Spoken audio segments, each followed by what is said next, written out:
Taoiseach, yesterday Sinn Féin published legislation providing for the abolition of the family home tax. This tax that you're implementing, of course, is lifted straight out of Fianna Fáil's four-year plan. And of course, it's just the latest blow that your government has delivered to hard-pressed families. You know that 1 in 4 mortgage holders are in distress, and yet you're asking these same families to pay up this unfair tax. It's a tax, as you know, Taoiseach, that takes no account of ability to pay, takes no account of negative equity, of mortgages in arrears, or indeed the thousands that many have paid already in stamp duty. And last week we learned that homes in ghost estates are also to be levied with this tax. We learned that only 5,100 houses will be exempt from the new tax, compared with the 43,000 households which were exempted from the household charge. So, a stupid decision, ham-fisted, unfair, a complete mess. These aren't my words, Taoiseach, but some of your Labour colleagues in government. So do you accept, Taoiseach, that the government has made a mess of this issue? Do you accept that it's fundamentally unfair for families living in unfinished ghost estates to be hit with this tax? Can you indicate whether or not Minister Phil Hogan is now revisiting the issue of ghost estates and the payment of this tax? And do you accept fundamentally, Taoiseach, that many families, the length and breadth of this state, will be pushed over the edge, their own fiscal cliff, if you like, by your insistence on imposing this tax? Thank you, Deputy. Taoiseach. Well, you haven't made the same case in Northern Ireland where property taxes apply, and your own representatives go ahead and support that on the basis of provision of local services. This property tax is for the purpose of contributing to provision of public services for people all over the country.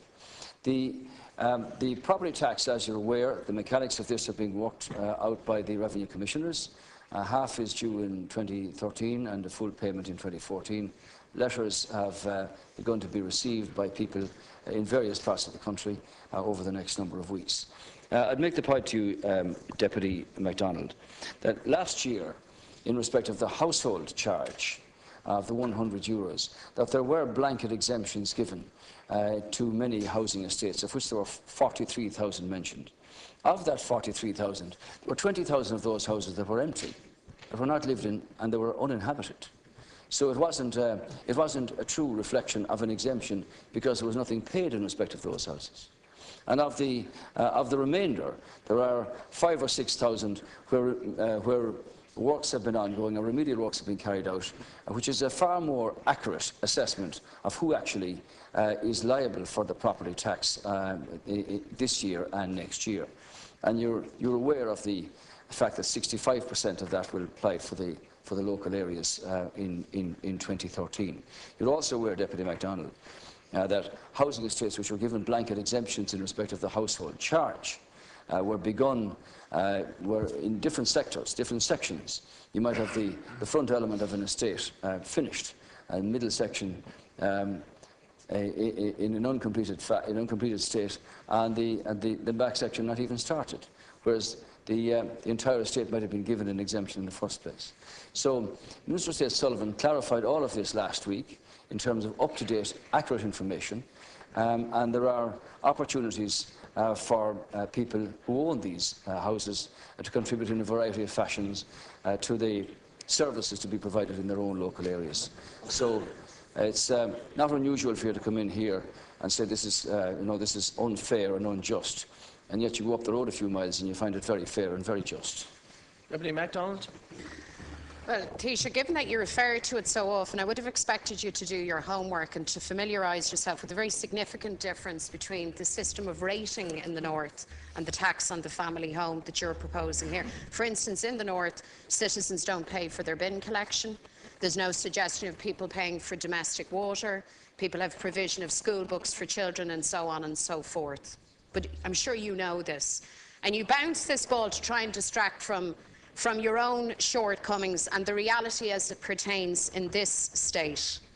Now, you're asking us to believe that magically Phil Hogan, the magician minister, has resolved the issues pertaining to ghost estates. That's simply not the case. I think it would be interesting for you to note, Taoiseach, I see that you're out on the ground in Meath East.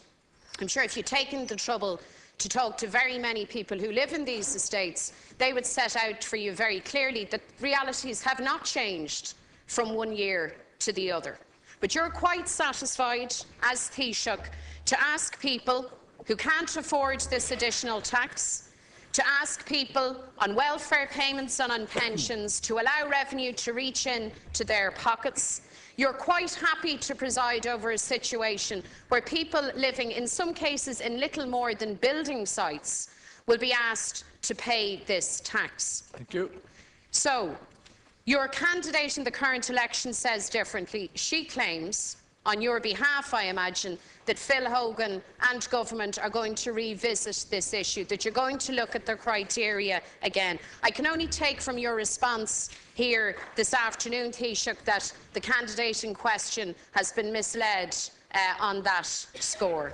Thank you. So perhaps you clarify for us again. Are you telling the people who have suffered the stress, the inconvenience and the hardship of living in unfinished estates, ghost estates, that you are insisting that they, along with everybody else, cough up this unfair tax? Is that the case?